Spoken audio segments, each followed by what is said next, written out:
the Miami Heat select Rony Seikali from Syracuse University.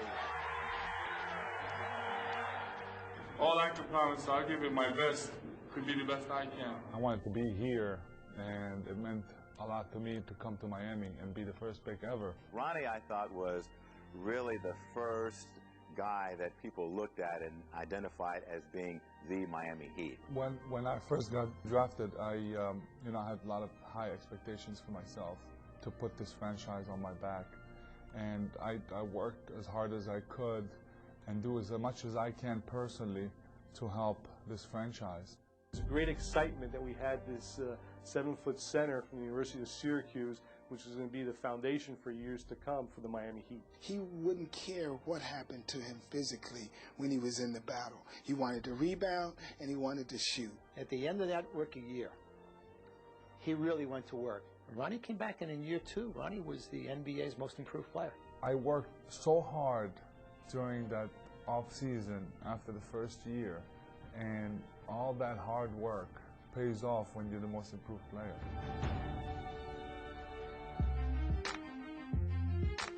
Seikali would average a double-double during his career with the Heat, and he led them to their first playoff appearance back in 1992.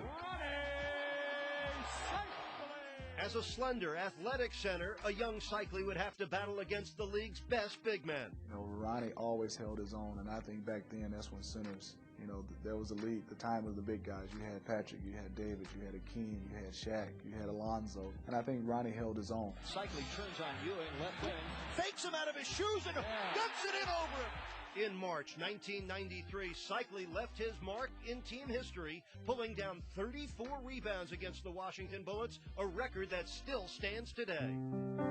Seikali was traded after 6 memorable seasons with the Miami Heat. He still ranks first all-time with the Heat in double-doubles, second only to Alonzo Mourning in block shots and rebounds, third in scoring. He would set the foundation for this young franchise, and he still supports the Heat today as a courtside season ticket holder. I don't know if many players could have that full circle effect where they're the first pick of the franchise, they become season ticket holders and big fans of that same team, and that same team wins the NBA championship within a 20-year cycle.